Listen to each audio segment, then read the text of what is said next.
Peace, love, knowledge, and freedom, and welcome to another exciting episode of the Just Seen podcast.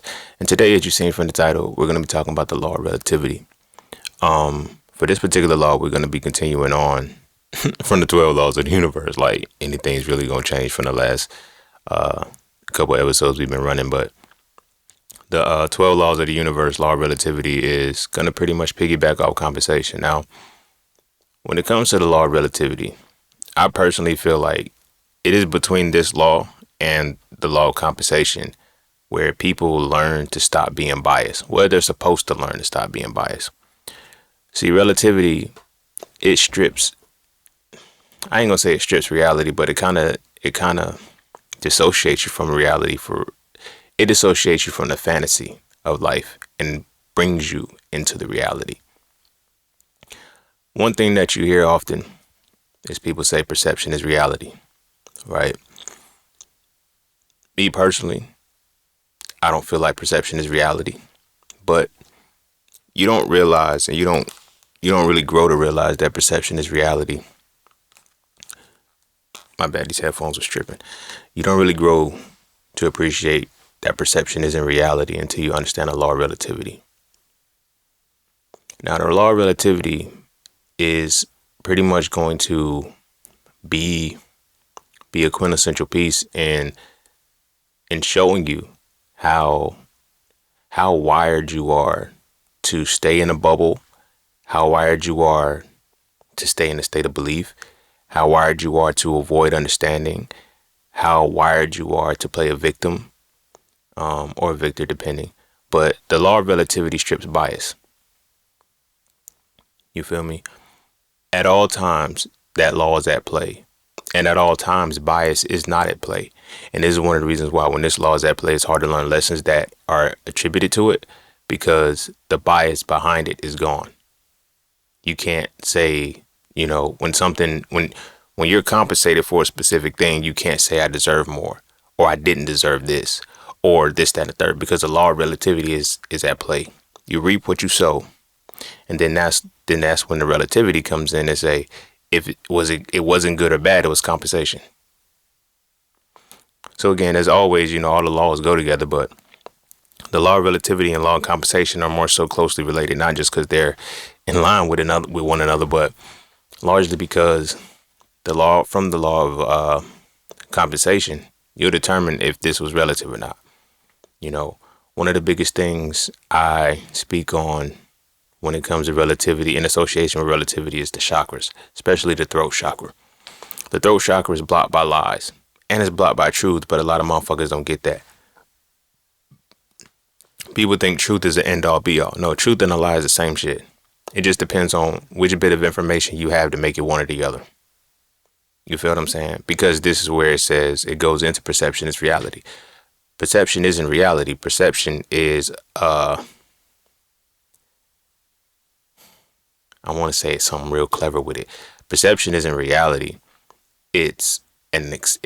Perception isn't reality. It's a well-accepted fantasy. And we have taken well-accepted fantasies as our realities at times. So when the law of relativity is at play, the fantasy is gone.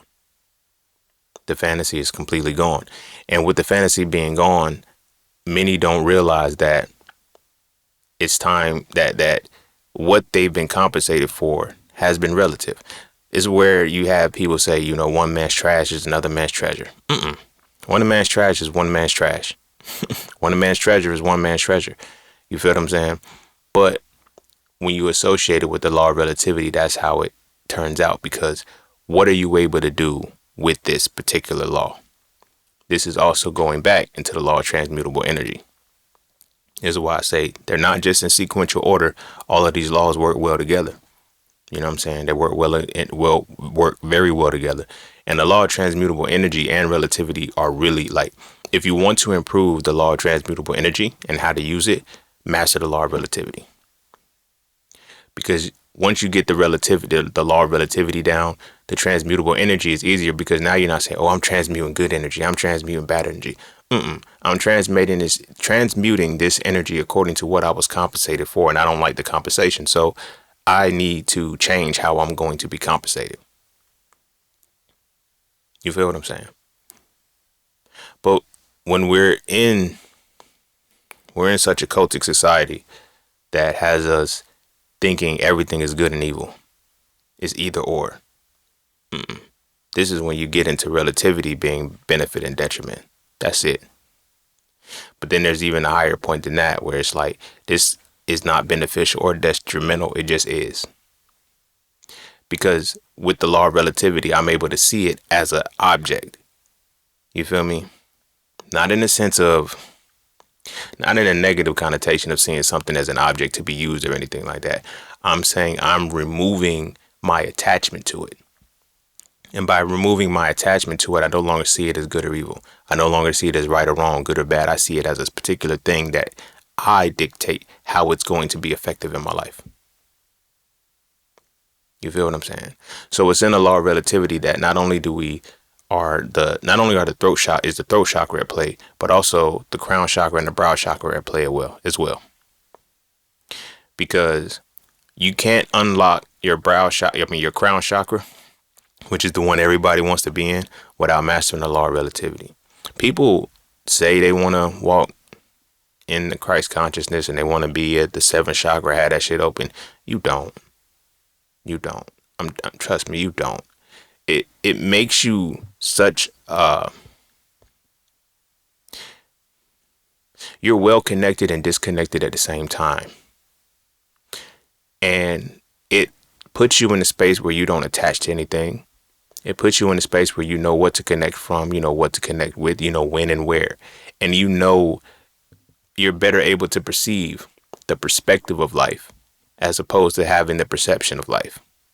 Because you'll find that perception isn't reality. Reality is whatever I want it to be. And if I limit my reality to perception, then it's only based off what I am able to see. And goes into now the brow chakra, which is blocked by illusion. And illusion is, what you can see in your mind's eye, whatever the case may be. But as long as there's still that attachment to it and there's no relativity, you'll always have that blockage where you're never able to see the thing for what it is. You have some kind of association to it. But before we dive heavy into that, because I feel myself slipping down a rabbit hole, be sure to follow me on Instagram at Seen It All. Be sure to check out my website at IamJustSeen.com to get all things that are just seen. To all those who tip, donate, and sponsor to the podcast, you are greatly appreciated. To all those who would like to tip, donate, and sponsor to the podcast, you can do so by clicking the link in the description of the podcast. Not the episode, but the podcast itself. And as always, Cash App and PayPal are just fine. And you know the vibes. That's that for this, and that's this for that. So we're going to take a quick break. And when we come back, we're going to dive into relativity. We're going to dive into relativity, taking the good with the bad. And don't forget to visit IamJustSeen.com. There, you can get all things Just Seen. You want to add the So For Real series to your library? Visit IamJustSeen.com. You want to learn how to master the markets for serious trading and investing? Visit IamJustSeen.com. You want to get your hands on some exclusive merch like tees, hoodies, coffee mugs, hats, bags? Visit IamJustSeen.com. Are you thinking about transitioning into the plant-based lifestyle? Visit IamJustSeen.com. You ever want to just chat with Seen about anything from simple advice to mentorship? Visit IamJustSeen.com. Anything and everything that is me, you can find at IamJustSeen.com. So take a quick peek into my world to see why being just seen is nothing less but always more. Because you never really know what you need until you see it, and you will never see it unless you visit IamJustSeen.com. All right. Welcome back. Ow. And without further ado, let's dive into this motherfucker. My bad, y'all. I'm winded as fuck. I gotta stop smoking. I feel tired, bro. I'm winded. I don't know if it feels like I'm holding my breath or what. I don't know, but I don't know.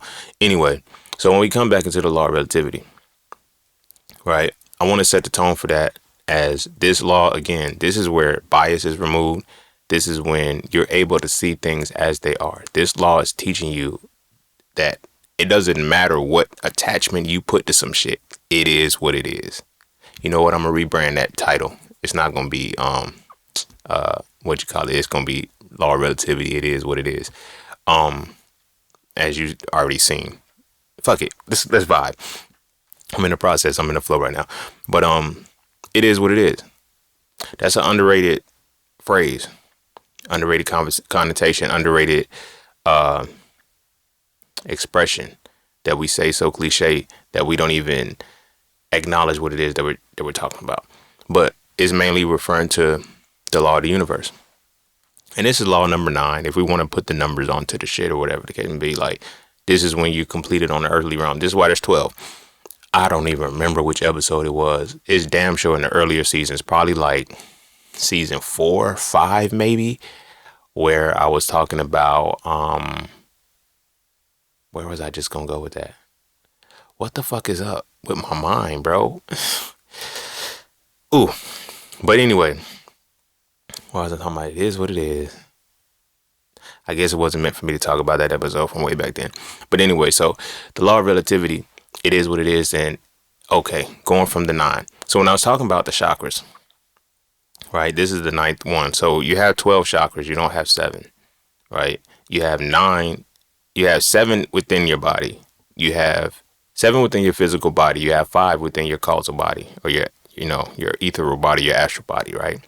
Within that, you have 9 finite and 3 infinite, right? And both of these are designed to give you 360 degrees of consciousness, right? So when we're at the law of relativity, being that it's number 9 and it's associated with that, we can say this is the end of the finite pieces, or whatever the case may be, before we go into the infinite, because the final 3, the law of polarity, law of gender, and the law of rhythm, those are infinite. When we get into those 3, it's gonna be like, oh shit, that's really that's really what it is. But you'll see how they fuck up everything, and they keep everybody in a cycle. But the law of relativity, it's not even that they violate that, but they make sure that it's not in play relatively. You feel what I'm saying? And what I mean by that is that you have to pick a side at something. They're not gonna teach you to look at the whole thing. They're gonna teach you to pick at a side. But they're using the law of relativity in that conjunction, because they know that if a person is in alignment with the law of relativity negatively, in which they are becoming biased, they are picking a side, they will always be manipulated and never see the other side. So they'll never get the truth. So this is what I was referring to when I was talking about the chakras, the throat chakra and the brow chakra. The throat chakra is blocked by lies you tell and lies you hear, whether you know it's a lie or not, right? The brow chakra is blocked by illusion. You feel me? What you can and can't see. Now, when we talked about, E equals MC squared and the speed of light, speed of sound and shit like that in previous episodes, now we understand the chakra speed sound. The sound is at 343 meters per second. That speeds up to light to give you the images, which helps with the illusions, which speeds up to give you the thoughts. So if I can control the law of relativity in a context that makes you oblivious to the truth without knowing it's the truth, which makes the illusions of what you're able to see, blocked or whatever, then I can control what you think. It's not hard to do. It's not hard at all to do, because now when you put a stigma on something, when you put a stigma and a stain on something, the law of relativity is always going to be at play, but people are always going to miss it. And people are going to miss it in a context because this law being at play gives you the free will to pick a side, right? Without telling you that you don't have to pick a side. So a lot of times we in a space where motherfuckers feel like we get choices when we really just get ultimatums. And that's what's scary. That's what's scary as fuck when you really think about it, because a lot of people be like, it was my choice to do X, Y, and Z. I decided to do this. I decided to do that. And you really don't get choices. You get ultimatums. You feel what I'm saying? You get ultimatums that make sure you're not in alignment with this law of relativity. Right? One thing that I'm going to talk about politics a little bit, but not in depth, because I don't really give a fuck about politics like that. But when we look at America, you have Democrats and you have Republicans. You have Democrats and you have Republicans.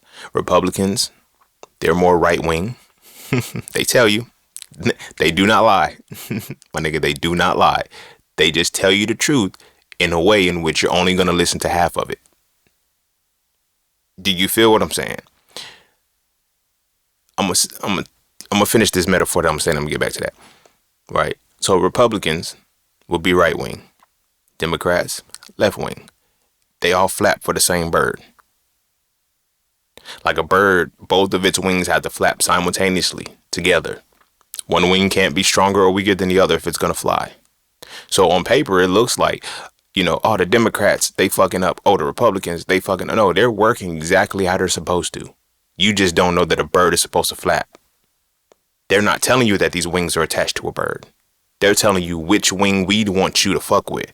Who gives a fuck which wing you fuck with? The bird is gonna fly because both wings are gonna be working. Like, this would be getting me. When the election happens and whoever wins, where do you think the other party goes? Like, that shit be blowing my mind. Like, niggas be, all right, the Republicans, that, like, what are the Democrats doing in the meantime? Nothing? Like nothing? But the whole bird has to flap. You feel what I'm saying? Because we're going to give you the choice.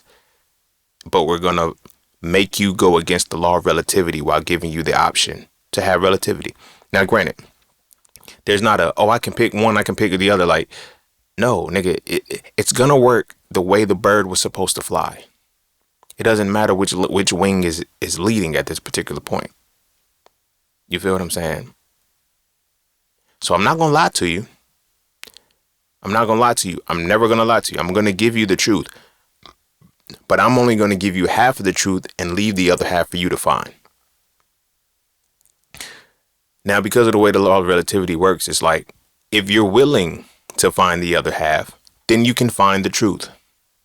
If you're willing to acknowledge that a bird has to have two wings to fly, you understand that these two parties have to work together regardless of how much shit they talk about each other. They have to work together.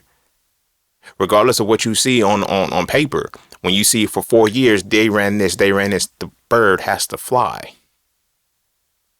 You feel what I'm saying? This is why I always talk about having an antithesis when you study things. I don't tell you to study the opposite side of something just for shits and giggles. No, because this is what I'm talking about. When two opposing sides, the truth sits where two opposing sides tell the same story. That's why I'm big on the antithesis.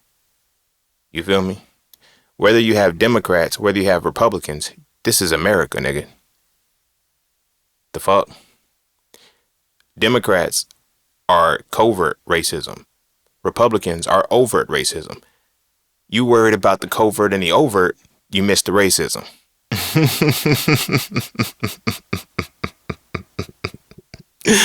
I'm sorry. Like, this last election, like, motherfuckers really stopped fucking with me because I didn't vote. Because they're like, yo, you gave Trump a vote. Like, I can't fuck with somebody who didn't vote. I can't fuck with somebody who still does. Like, I don't get it. And then you're voting for the same party that keeps failing you.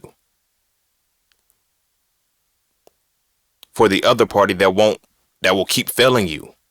Like, neither one of them help. You know why? Because America is not designed for that. It's not designed for the people. It's designed to give people the illusion that they're important, and they're not. You don't fucking matter. And I'm not saying it to be disrespectful, as if, you have to don't vote. If that's what you feel like doing, vote, my nigga. I don't give a fuck. Don't act like something's wrong with me because I chose not to. I'm not a motherfucker who's going to pick the lesser of two evils. You feel what I'm saying? That plays into the law of relativity. The lesser of two evils, I'm like, nigga, it's evil. The fuck? It's evil, nigga. But you, like, rather than picking Lucifer, you gonna pick a demon? What? Nigga, what? It's evil, nigga. Like, I don't get it. But it's the lesser of two evils, though. I can deal with this evil more than I can deal with that evil. Why are you dealing with evil? Why doesn't that ever go off? You feel what I'm saying? Because the law of relativity is at play. And it's at play in the context, we're going to put it in motion, but we're going to make sure you only pick a side and don't see the other side. All the sides are going to be presented. They're going to be there, but we're not going to incentivize you to find the other side. We're just not. We're just not. And it doesn't violate free will because you had the resources, you had the option, you had the possibility to go in and find it. You chose not to. You feel what I'm saying? I remember one time this was after I first started voting. Well, I only voted twice in my entire life, and that was for Obama. And y'all know why. But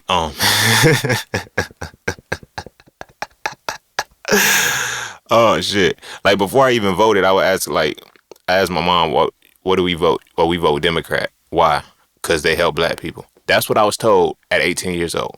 First one. I was gonna vote for Obama anyway because he was black. But it was like, your Democrats help black people. I've lived 35 years. I ain't seen it yet. But it's the illusion somehow.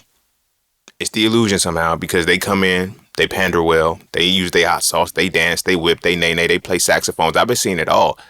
You feel me? Bill Clinton played the saxophone on Arsenio. Motherfucking Barack Obama was black. Hillary was doing the whipping and nay. Kamala, like, there's a lot of things that they do that has nothing to do with shit. And then they get in the office and they don't do shit. You feel what I'm saying? They don't do shit. And then motherfuckers, nigga, do you see how the law of relativity is playing out? When I say I don't fuck with one, your assumption is that I fuck with the other because that's how they've manipulated the law of relativity. And in manipulating the law of relativity, although it's still at play, because you can't violate the universal laws, now I'm going to mask it to give you an ultimatum. I'm going to make you feel like you have a choice, but I'm going to give you the ultimatum because the choice is already made for you. You feel what I'm saying? And it's in finding this choice that you have to decide whether you're going to be. So if I say, I don't fuck with Democrats. Oh, so you're a Republican. I don't fuck with Republicans either. I don't fuck with the bald eagle, my nigga. It don't matter who's in office. It doesn't matter whether it's red or blue, bitch. It does not matter to me. Because I'm fucked either way. You feel what I'm saying?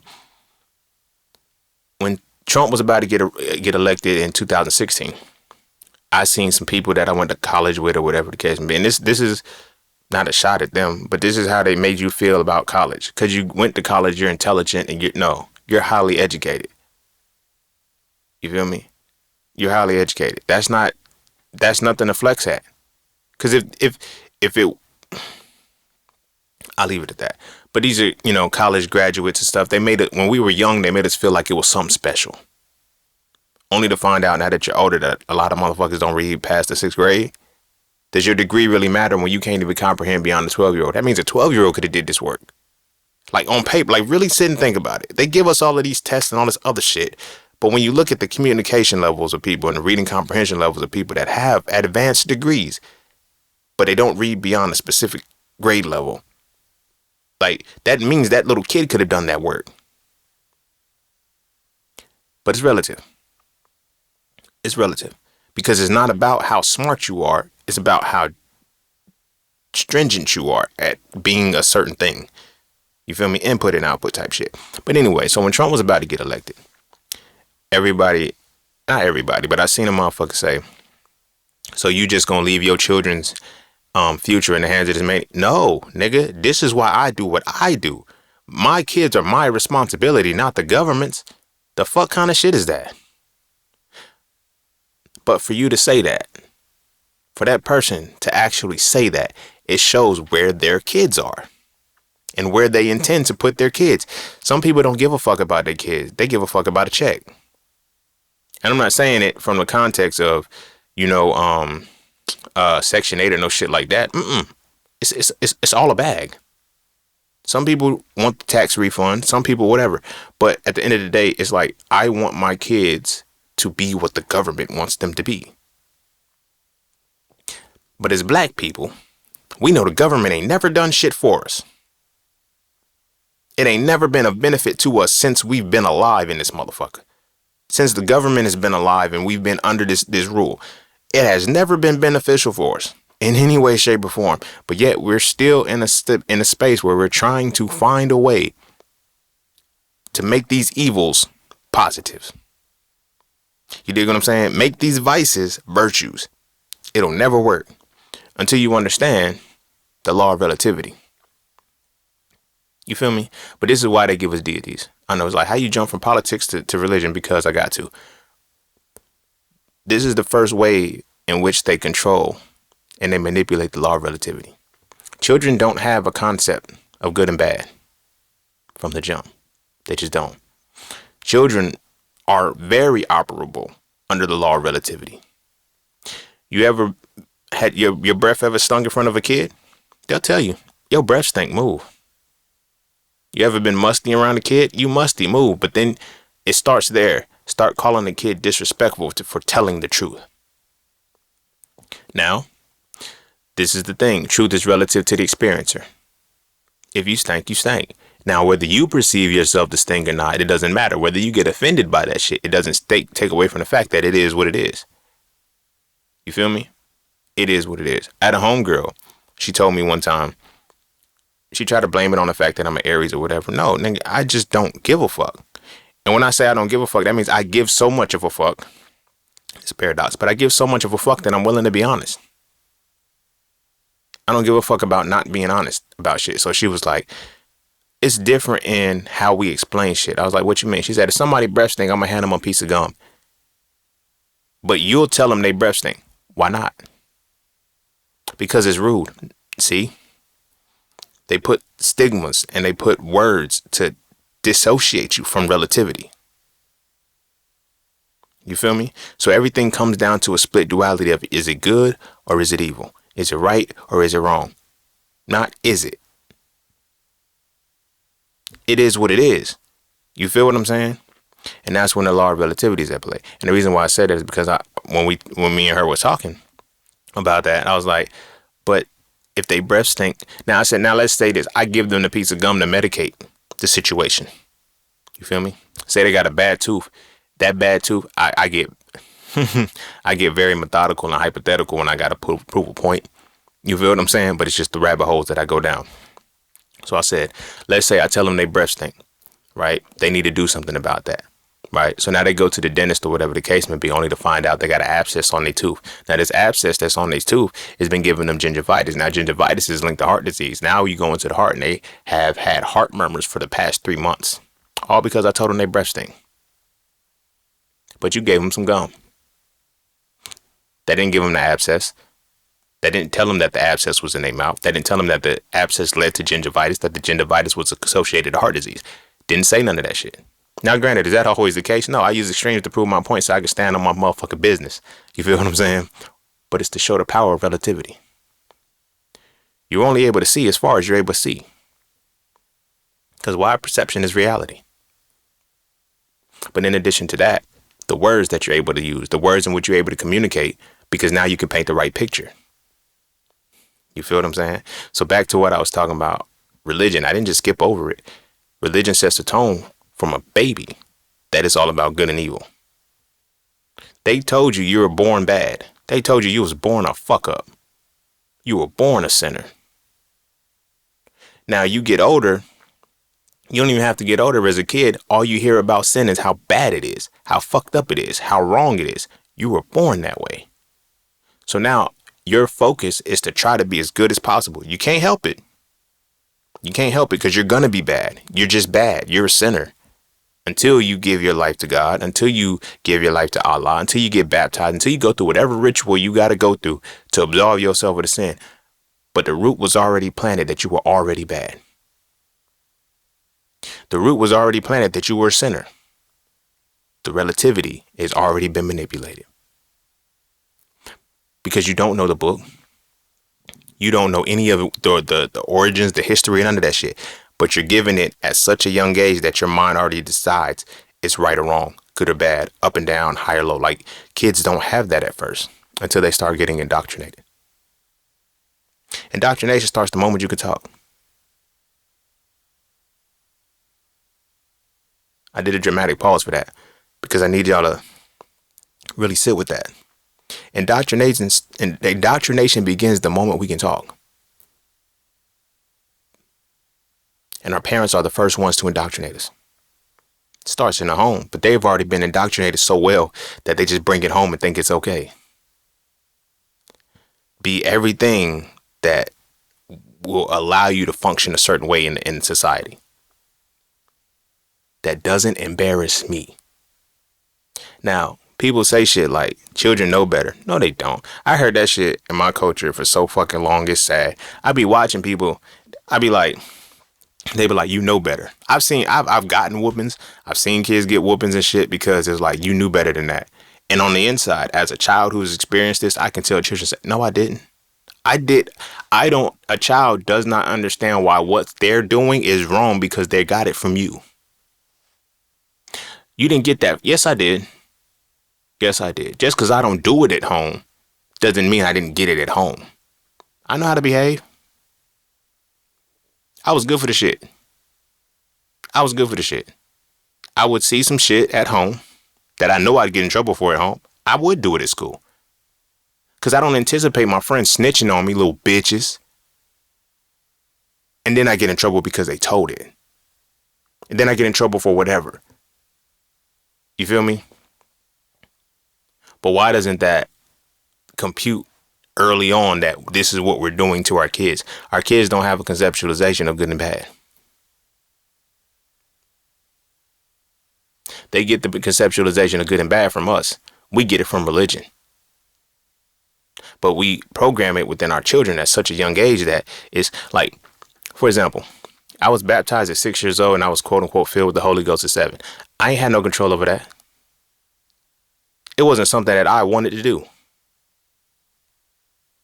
It was something that was done to me. You feel what I'm saying? Now that I'm older and I've actually learned the shit and I'm like, oh, that was a whole ritual.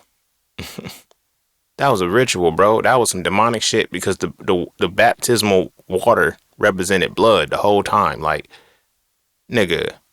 So when that shit was popping, when they was really, where did they get all that blood from?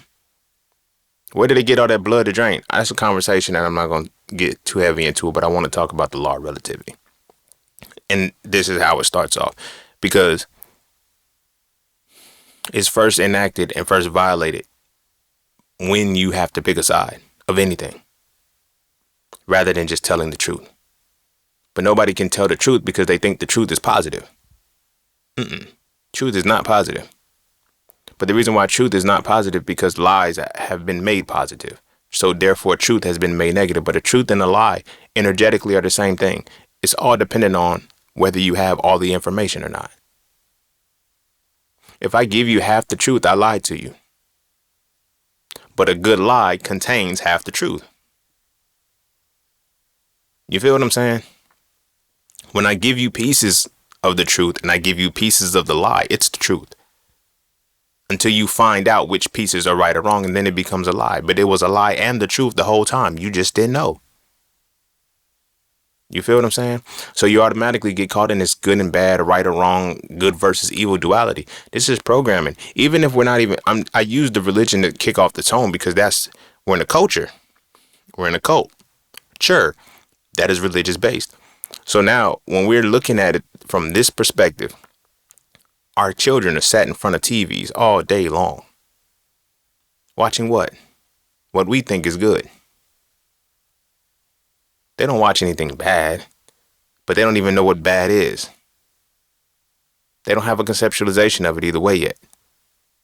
But they know how we respond to what is deemed good and how we respond to what is deemed bad, and they start to align according to that. Now, what we show is good is not always good. What we show is bad is not always bad. You feel what I'm saying? But it is what it is.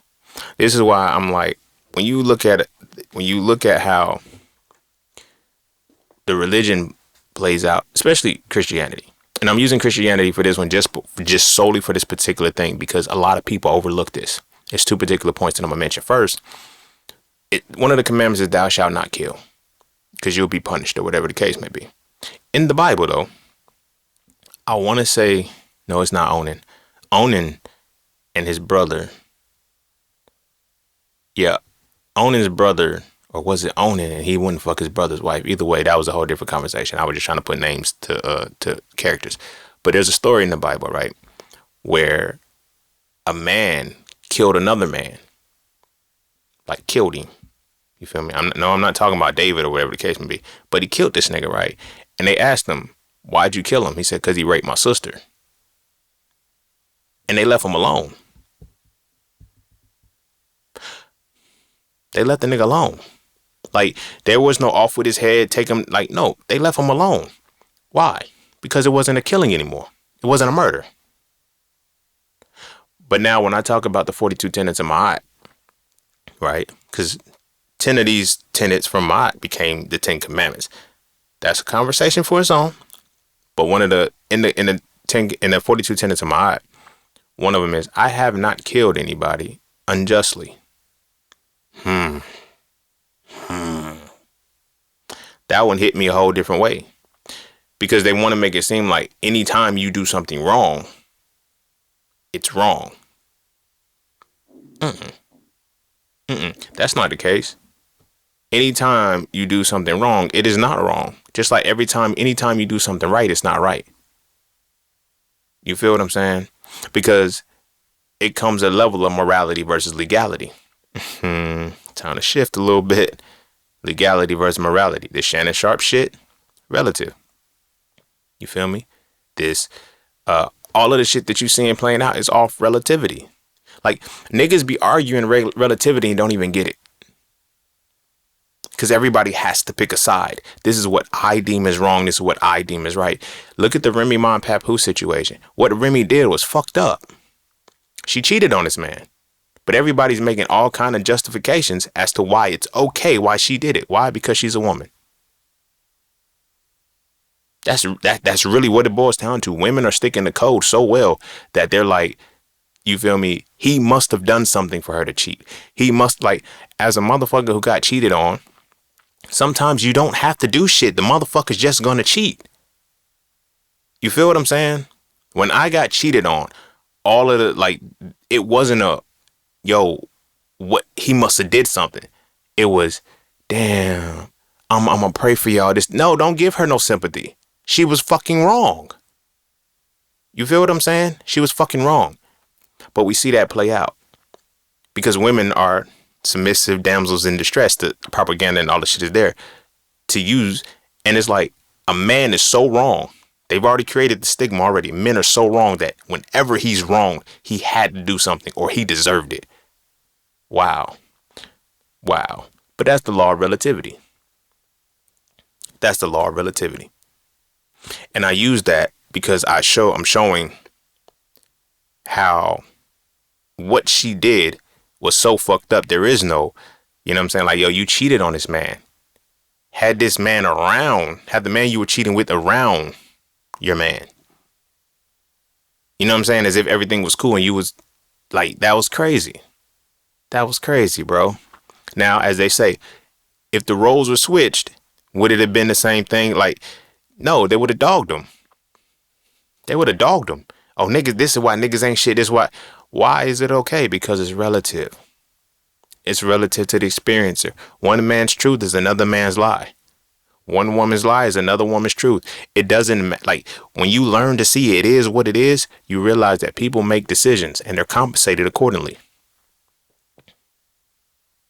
And how you're compensated has nothing to do with how the next person views that compensation. Because it's all relative. It's all relative to the experience. Yeah, you got to deal with the consequences that come with your actions. You got to. But they're still going to be relative. I've seen situations where people will say, this person wronged me. Did they really wrong you? Or did the situation not go the way you wanted it to go? Because I've had a homegirl. I made a post a couple years ago, and one of my homegirls commented on it. So the post was, maybe they're not getting karma because they were your karma. And she commented like, that's fucked up. Why would you post that? I wasn't talking about her or nothing like that. We was joking when she said it, but she was like, you know what? That's fucked up. But you know what? I was like, yeah, because sometimes people don't realize that they're the problem. You know why? Because of the law of relativity. We strive to live this good moral life. So we have good behavior, so we think. We're not good people, though. It doesn't matter how good your behavior is. You're not a good person. You're a bad person behaving well. That's deceptive. You're not a good fucking person. You feel me? So you're gonna receive, and I'm not saying she's a bad person or no shit like that. I'm just speaking in context. So you're gonna get what the fuck you're gonna get, my nigga. But it's the law of relativity. But a lot of us, we feel like we're good people because we behave well, but we're really fucked up on the inside. A lot of us have main character syndrome, like a motherfucker. Like we think the world literally revolves around us, and everything that we deem is good, and everything that we justify as good is good. It's not. Like when I used to smash, thrash, and haberdash and shit, I might put that on a shirt, bro. I used to smash, thrash, and haberdash. But when I used to be out here doing the shit, my justification was I always told these women the truth. And I did. Like, you knew I had other chicks on the side. You knew you wasn't the only one. You knew I didn't give a fuck about you. That did not stop the pain from being on her. That did not, like, because I learned to start looking at, and this is where law of relativity comes in, especially when it comes to truth. My truth was, I told you the truth. I told you I wasn't gonna fuck with you like that. I told you that there was nothing that we can do beyond that. I told you that shit. And you still gave me the pussy. So that's not my fault. But at the same time, it's like, at what point did you have to cross that line? Because now what is she internalizing is her truth. You feel me? This man, I don't know. I don't know what they internalize of their truth. Because sometimes it was, I feel like I could change him. I feel like I can heal him. I feel like, yes, you probably can, but I won't let you. Are you missing that point? So while what I did to you was wrong, it is what it is. Not on no morbid shit. It is what it is. It is what the fuck it is. Because that's a law of relativity. Because from your perspective, I did you dirty. I won't shit. I was a fuck boy. I played you. I led you on. I did all these things. Not when I told you we're not going anywhere. Why are you surprised? Because the law of relativity being at play, it's always going to work. But at the same time, we're manipulated to pick a side. And we're manipulated to pick a side so much that we think we're morally good people. And we think that we're automatically worth everything we want. And we think we're supposed to get everything we want. No. Just don't work like that. You got to get what comes with the life that you choose to live and what you're compensated for. So now, when the women are going through the relativity, oh, he's a fuck boy. I can't believe he played me. I can't believe these niggas keep doing this. Law of compensation. Law of compensation. I don't give a fuck how bad you feel about this shit. Why were you compensated? Why did the universe feel the need to compensate you with some dumb shit like that? I'm doing a dramatic pause. My brothers, y'all ain't safe. Why did the universe feel the need to compensate you with that bullshit that you got? Because when you learn to see the relativity, you learn to see it is what it is, and you realize your contribution in the shit. You was chasing a gold digger, bro, and got mad when she tried to dig you for the gold. The fuck?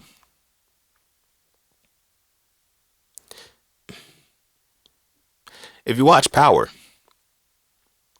OG Power, when Ghost looked at Tasha and said, what did you think I was going to be when you met me? She said, the biggest goddamn drug dealer in New York City. Damn. No ambitions for this nigga other than being the biggest goddamn drug dealer in New York City. Relativity. Yeah, I was going to be the biggest drug dealer, but I wanted to get out of the game at some point. I needed an exit point. Tommy didn't want an exit. Tasha didn't want an exit. Tariq, not even born in the shit, didn't want to exit. Ghost did not want that life. He was the only one living it.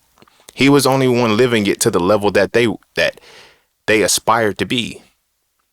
So his relativity was different. I don't want this shit. So when he ended up cheating with Angie and shit like that, a lot of motherfuckers like, yo, he cheated on her first. You only cheat when you're losing. The law of relativity is going to play into this a lot when it comes to relationships. Because a lot of motherfuckers are on some, I don't know why I cheated. Off both sides. I was a good woman to this man. I was this, that, and the third to this man. I was this, that, and the third, and he still cheated because he was losing. He was losing because with all that goodness that you were doing, whenever he was, I'm not in the mood. I cook, I clean, but I don't feel like cooking right now.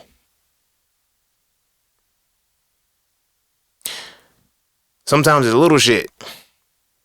It's the little shit that people don't look at. Like people talk about somebody walked out for 20%. That's a big ass 20%, bro. Somebody stepped out to do what they did for 20%. It's all relative. It's all relative. If that 20% is all I need to make me complete, that's everything for me. And if the 80% you're giving me is still depleting me and leaving me incomplete, that's nothing to me. Law of relativity. A lot of people don't want to be accountable for that because they feel like I'm performing a certain way. And the fuck that performance mean? Because now you go into, like I said, the chakras and the illusions. The chakras, the throat and the brow. The throat chakra is blocked by lies you tell, lies you hear, whether you know it's a lie or not. And then the brow chakra is blocked by illusion. Now, which is crazy because they say seeing is believing. But if you've never seen the truth, what are you believing in? I'm doing a dramatic pause right there because it's very necessary. If you've never seen the truth, what are you believing in? If you don't even know that you've never seen the truth, and you've seen the lie so much that you think it's the truth, what are you believing in? Spinning it back to religion, because like I said, this shit is the foundation of all of this. Because they teach you to walk by faith and not by sight. If that's what you do your thing. Do your thing.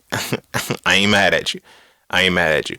But there's a direct correlation why people don't know what the fuck is going on in their life. Bitch, you not seeing what you walking into. The fuck? And what you do see is an illusion. You dig what I'm saying?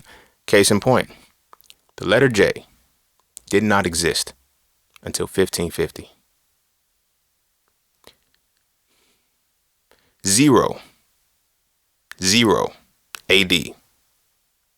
And I'm just using AD. 0 AD, 0 BC. However you want to look at it, whichever coin you want to flip. That's the count, the start. From Jesus' time and on. Right? For 1550 years, his name was not Jesus. It could not have been Jesus. There's no way it could have been Jesus because that letter did not come into existence until 1550. Okay? So that means, well, that's because his name was Yahshua. Well, I'll give you that. I'll give you that. Yahshua and Jesus are two different names. Still two different names. I get it. You've been programmed and wired to believe that this is still the same person. Two totally different names. Martin Luther King is Martin Luther King no matter what language, culture, creed, or whatever he's in. That's Martin Luther King. The alleged number one man in the world forever and ever who's supposed to crack this guy. His name is not his name. And you find this out, but you don't change when you find this information out. Why is that important? Because you grow up under the illusion that every time you say a prayer, every time you speak a certain way, you're supposed to say, in Jesus' name, amen. In Jesus' name, amen. In Jesus' name, amen. If you're religious, this next part is about to fuck you all the way up. But the truth is the truth, and it's relative to the experiencer. For you, it'll be bad. For me, it's not bad. But it's relative to the experiencer. So the name is Jesus. Right? Letter J didn't exist. However, you always end your prayers with, in Jesus' name, Jesus this, and the third. So that's your stamp. The first point. You say when you go to heaven, if you don't, they say you got to serve Jesus, you got to worship Jesus, you got to always do this for Jesus. So when you go to heaven, he says, if you deny me in front of man, I'll deny you in front of my Father. If my Father did not name me Jesus, and you come to us and you call me Jesus, how do you think my Father is going to respond to you? My name is Yahshua, allegedly. But you've been taught that my name is Jesus all of this time. So every time you prayed to me, every time you prayed to me, to my daddy, every time you prayed to us, you said in Jesus' name. How do you think we took that? Because my name was not Jesus. That's the first point. Second point, Jesus says, I am the light. I am the way. Okay? Lucifer as an angel, the name means the bringer of light. The Bible says there is no name greater than Jesus. There is no name greater than the name that this nigga ain't even named. But there is no name greater than Jesus. And this particular person in this text is now the light and the way. Lucifer is the bringer of the light. Now, when you hear me say, even the devil knows the word, how do you know that you don't have his rendition? How do you know that you don't have his rendition? I'm doing a dramatic pause with that because it's relative. Because even when you bring that to somebody's attention, they're going to say, you take that out of context. Well, why don't you tell me what the context is? There is no context when you have material that is written at an esoteric level given to people before they're able to read at a 6th grade level. And then people that get stuck at a 6th grade level still trying to. The relativity is so potent that people don't even realize the degrees of separation of shit at times. Imagine you sharing an understanding of something with somebody who reads at a 6th grade level and you read at a college level, but y'all have the same understanding of this information. How?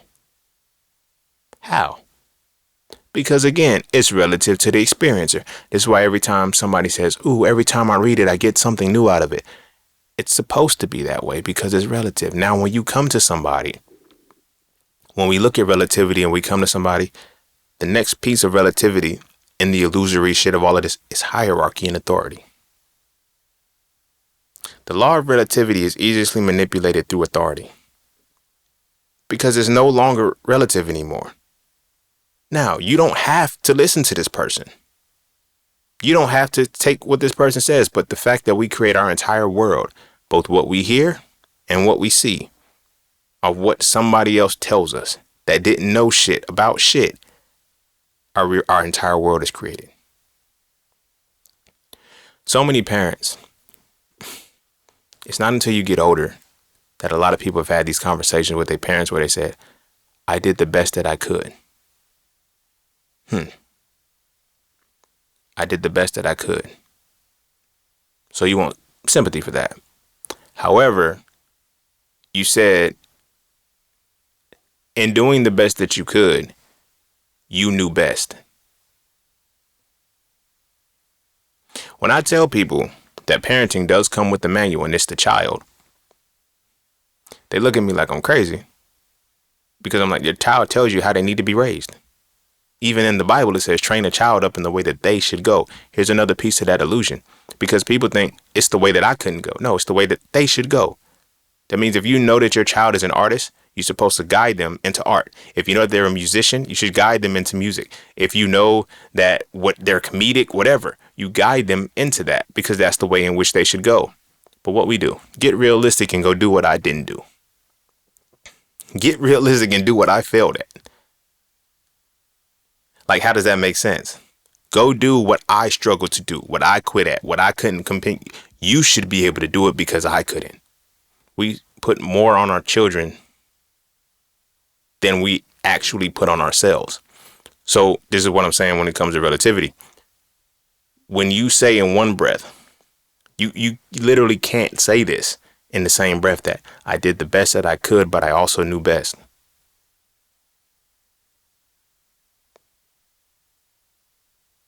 That's a dramatic pause because we hear that so much. That's the excuse so much to get the pass of the lack of humanity that people don't have anymore because of the authority. Because your authority now you want me to see her.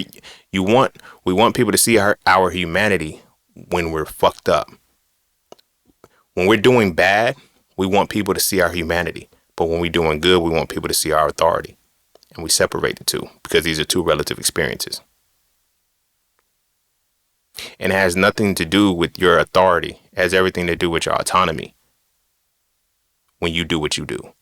Now, if you want your authority to be on display, it's because now you have to behave and perform according to your authority. And you don't know.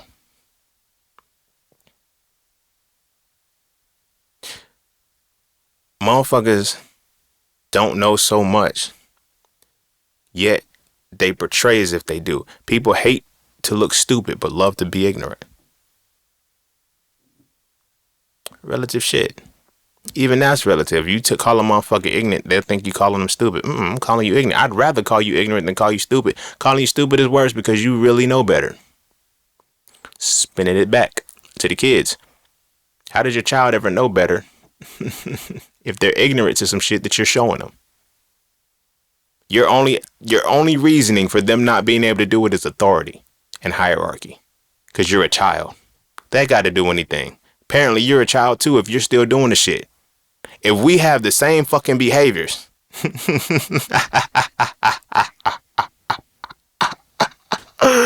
Bruh. If we have the same fucking behaviors, but I'm being punished for it and you don't get punished for it because I'm a child and you're an adult, you're a child too. Because we have the same fucking behaviors. I don't do anything that I don't see you do. I don't do anything that you have not already shown me. Now, because you won't allow me to do it means you know you're not supposed to be doing it. Which now goes into another Bible verse that I think of, Ephesians 6:1. Children, honor your parents, for this is right in the Lord. Your days will be long. Motherfuckers be like, oh, that's still your parent. That's still this, that, and the third. The motherfucker also says in that same chapter, a couple verses down, it says, parents, do not stir your children up to anger. Now, which comes first, the chicken or the egg? Which comes first, the dishonored parent or the child stirred to anger? Think about it. Take all the time you need. Take all the time you need. Parents stir their children to anger way before their children ever dishonor them. Just look at the timeline. Just look at the timeline. Just look at the timeline. Like, the child walks, child talks, you all excited, you happy, you laughing for your kid. Child ain't dishonored you not one single time. How many times did you pop them? How many times did you quote unquote use the rod of correction? How many times did you tell their business? How many times did you gossip behind their back when some shit that wasn't even supposed to be told, while telling them what happens in this house stays in this house? Only my business stays in the house as the adult, not yours. And then now they older, and now you want to flex. You're supposed to honor your parents, and you're not supposed to stir your children up to anger. It's a cause and effect type thing. Back to the law of the universe. Cause and effect. Children dishonor parents that stirred them to anger. I'm doing a dramatic pause because if you got kids right now, you probably looking at your kids and some shit like, damn, why that little motherfucker act like that? You made him. Now, this is, again, law of relativity. It is what it is. You can get mad and be victimized and see it all day long as a bad thing. No, it is what it is. These were actions. This was a cause that led to this effect. This is why the law of relativity is so important, because when you learn to see things as it is, it helps you have a clearer vision of what is a cause and what is an effect. And being able to change those causes because you like, you know what? I fucked up. I did some shit. As opposed to I did the best that I could. Did you? Did you? Because the best you could included harming me when I couldn't defend myself.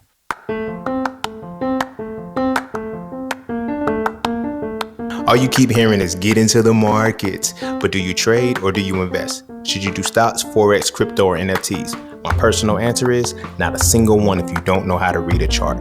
Without knowing how to read a chart, you end up giving all your money to those who do. Do you know what a candle is?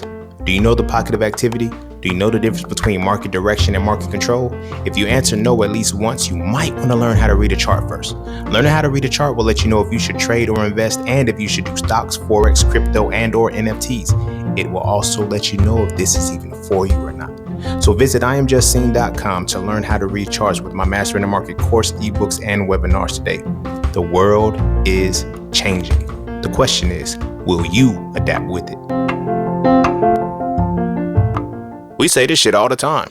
I've said it a few times. I've heard people, I got whoopings and I turned out just fine. I had a motherfucker tell me one time, your mama's whoopings got you into med school. No, the fuck it didn't. No, the fuck it didn't. That's not what got me into that motherfucker. That's not what got me into that motherfucker. It kept you out the streets. And it didn't keep me out the streets. It kept me from getting caught in the streets. It didn't do shit. It didn't do shit but create a level of resentment that a lot of people don't want to talk about. You know what I'm saying? Our parents don't beat us into success. They beat us away from them. You feel what I'm saying? They don't beat us into success. You can't beat somebody into success. Success is something that you have to work towards. You can't get beat into that shit. The fuck kind of stupid shit is that? But yet we say stupid shit like that. But now, like I said, when we look into the cause and effect of it all, and we look into the law of relativity, if the shit really fucking worked, I should be able to correct you the same way. You're a child. You don't hit me. Why the fuck you hitting me? The fuck? A child can't perceive that. The shit that you think. A child can't perceive the shit. It can't perceive the behavior. It can only perceive the being.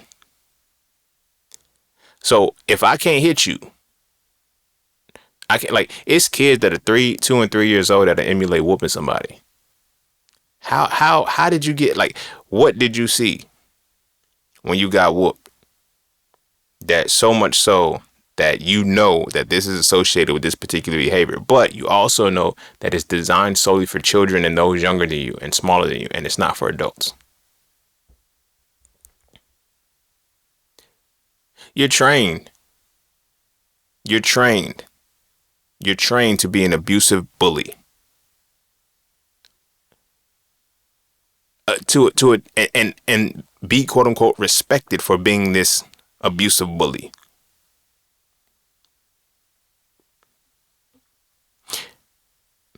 And now this is relativity, because you can't see it as it is what it is.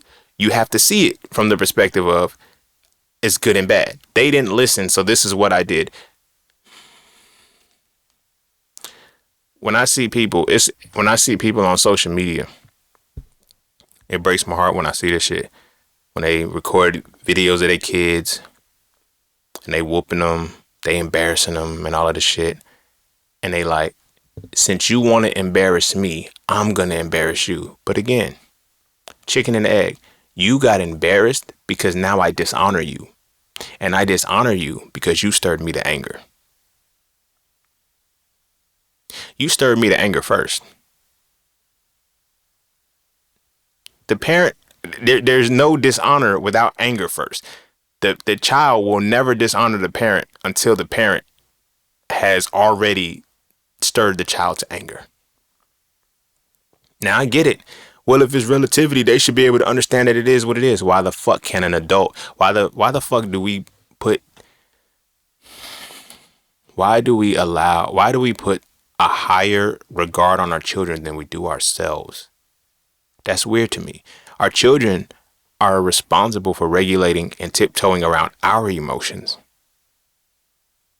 And that's crazy. Like they haven't experienced none of what we've experienced in this world so far. But because of what we experienced in this world so far, relativity plays in, and we have the I can do that because I'm still dealing with my shit. And me dealing with my shit is putting you through your own shit. But you don't have shit that you can deal with. Case in point. If a child tells you, you get on my nerves, what's your response to that? You ain't got no nerves. The fuck? You ain't got no nerves. I got nerves and you getting on them. Matter of fact, you're already on them. You're annoying me. That's disrespectful now. Because it's the truth. The fuck? You feel me? Those same words can be said from a parent to a child. But it's perfectly fine. Because I'm the parent. You're the child. So I deserve for you to be talking to me like that. But I can't talk to you like that. Exactly. Because you're a child. Because it's not about humanity. It's about authority. Because we want to create a system that makes people submit and bend to authority And they will compromise their own sanity for this very thing. And we're going to make it, it's relative. It's relative. Good and bad is relative. And that's because that law is at play. Your humanity kicks in when authority starts to violate. This is why it's so easy to get a motherfucker for resisting arrest. Like, this is all they got to do is grab you. That's it. There should be some kind of law against that. Because all they got to do is grab you. It's a natural instinct to get away from something. When something violates and comes into your personal space, it is the natural instinct to move it out of it. That's not resisting arrest. That's getting my motherfucking space back. Bitch, you too close. I don't give a fuck. I don't give a fuck because you got a badge and a gun, nigga. I don't give a fuck about none of that shit. You're in my personal space, human to human. I don't give a fuck about you because you a cop, nigga. The fuck? But you violated that. You feel me? Because the law of the universe is going to be at play. There's no relativity. Like, relativity is completely gone when you grab me. And I didn't allow you into that space. I don't give a fuck who it is. You feel what I'm saying? When parents say, oh, you look like you want to buck up at me, like, you can't, on Power.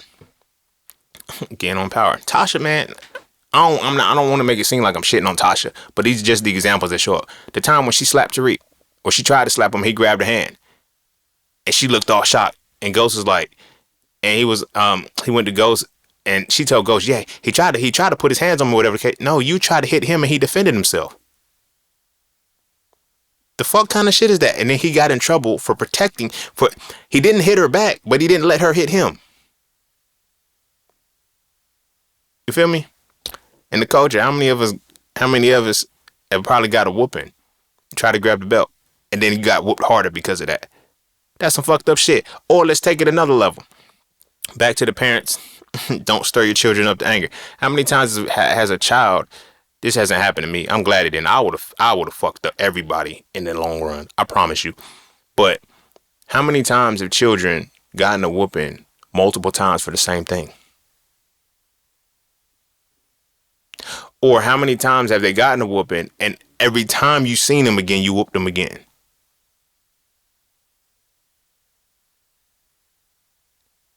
That's crazy.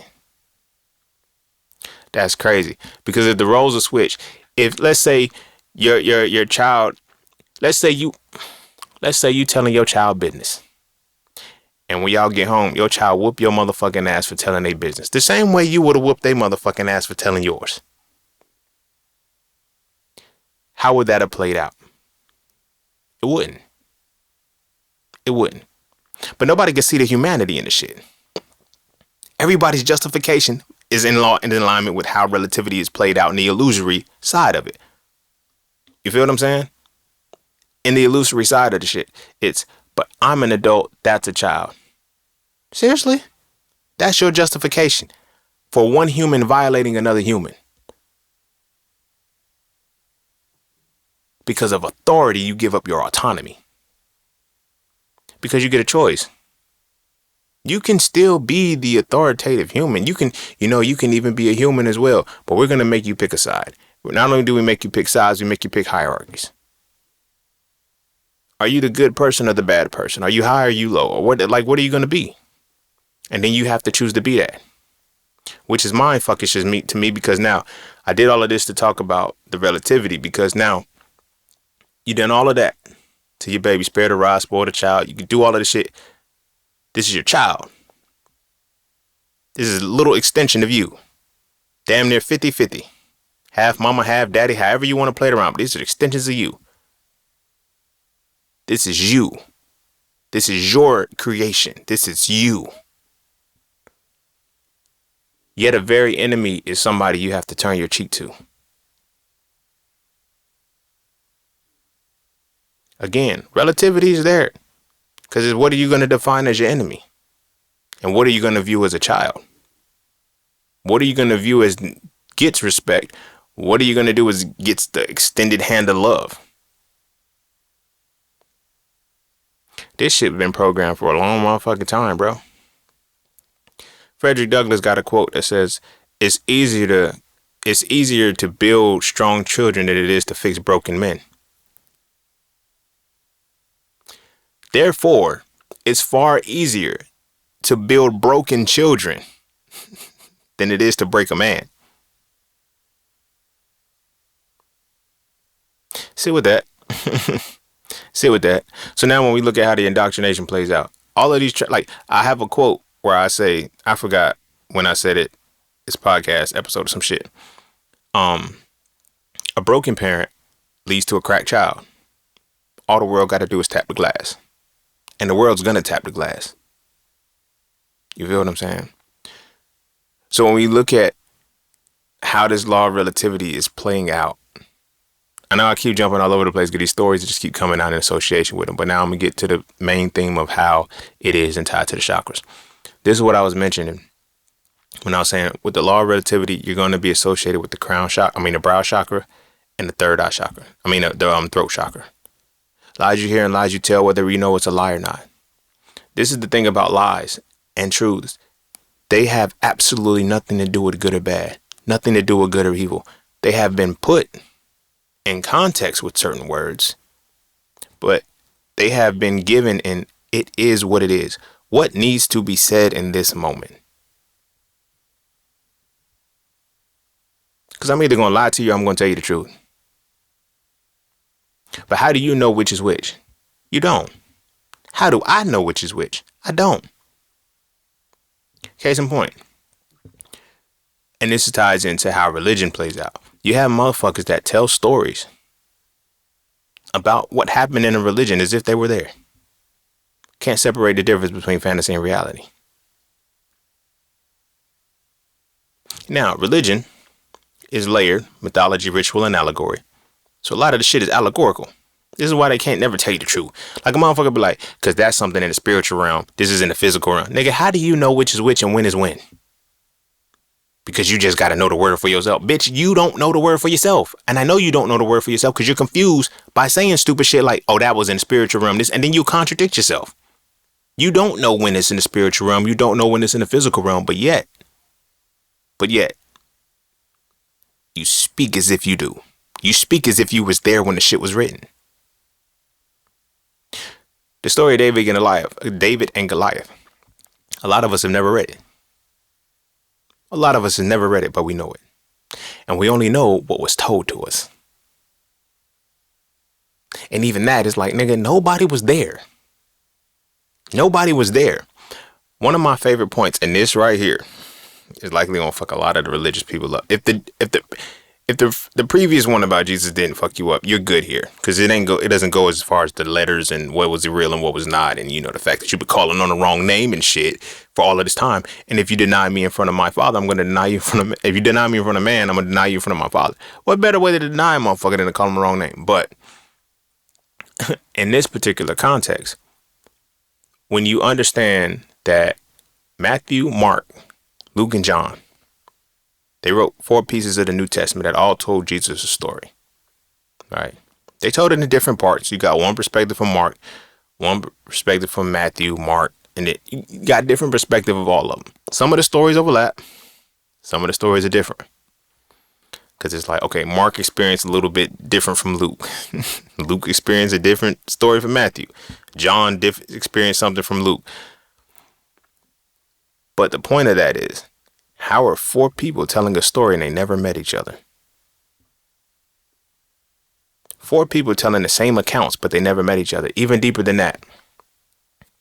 Again, mythology, ritual, and allegory. This is when you know that it's written from a third point perspective. It's not written by what they tell you that it's written by. Because in the moment where Jesus goes into the desert to fast or whatever for 40 days, he goes into the desert. The quintessential piece of that, and the separating factor that literally separates this entire doctrine from being fantasy to reality. But a lot of people missed it because of the mysticism, because of how they feel, because of what they believe, because of what they've always been told. That they're not realizing that they're reading a telling. When he went to go fast for 40 days in the desert, it said he went alone. I'm doing a dramatic pause with that because it needs to be thoroughly understood. He went alone. If he's alone, how do 4 people follow him to tell the story of when he was alone? The purpose of him going by himself was to be by himself. Therefore, critical thinking time. That part should not even been in the book. Now, if it was in the book, which it was, and it was placed in the book, how it should have been written was he went alone for 40 days. We don't know anything that happened next. But you tell the whole conversation he had with the devil about turning a brick into bread, jumping off and having the angels catch him and shit like that. He was alone. He was alone, my nigga. How do y'all get this conversation with him? Scribed and written down when he was alone. But it's relativity. The law of relativity is at play because you have the choice to see this as the truth or as a lie. Even deeper than that, when you bypass the words and you can create the image, which is the brow chakra, now you have the illusion. So it doesn't matter what I hear, I can see it in my mind's eye. It's vividly written and well descriptive enough to put into my mind's eye, to where I can see it in my mind, because seeing is believing. I can see this story when I read it. And even if I can't read it, when it's told to me, I can see the story. So this is what I'm saying. A lot of people, tying it back to the David and Goliath thing, a lot of people never read none of this shit. But they know all of these stories because somebody told them. But the person that told them only told them in the context of, here's the story that you need to hear according to how I need you to hear it. When people say you can go up against any challenge you want, just think about David and Goliath. You telling that motherfucker the half truth. Half truth is still lies. But then by proxy are half lies still truths. Flip that coin and you decide. But when you're telling somebody, through the David and Goliath story, you can do and achieve and accomplish anything you want to accomplish if you put your mind. You don't tell them the part where David admitted to going in the desert. Well, he wasn't in the desert. When his sheep was getting taken by bears and lions, he was killing them with a sling. Yeah, y'all want to slay Goliath, but y'all are afraid to fight bears and lions on a consistent basis. That was a whole different story because, where the fuck? This is how you not paying attention to the context, bro. Where in the fuck could David possibly be? Listen, where the fuck as a child could David possibly be where bears and lions cohabitate? You never thought about that part? Just take your moment, take your time. I know it's like, nigga, lions are in the Serengeti in Africa. Where the fuck are bears? Where is this individual at where he's simultaneously killing lions and bears? Now, what if it was because of he was traveling and it was on a flight? His sheep had to stay where his sheep had to stay. You don't travel with sheep, my nigga. It's too many. Sheep are too docile for that. But when the lions came and the bears came, he killed both of them with a sling. Where the fuck is this nigga at where both bears and lions cohabitate? Because when you go to the reaches in the areas in Africa where this story took place, where the entire book took place, and one of the most prominent kings in this motherfucker, one of the most important people, where was he living to where bears and lions cohabitate? Take all the time you need.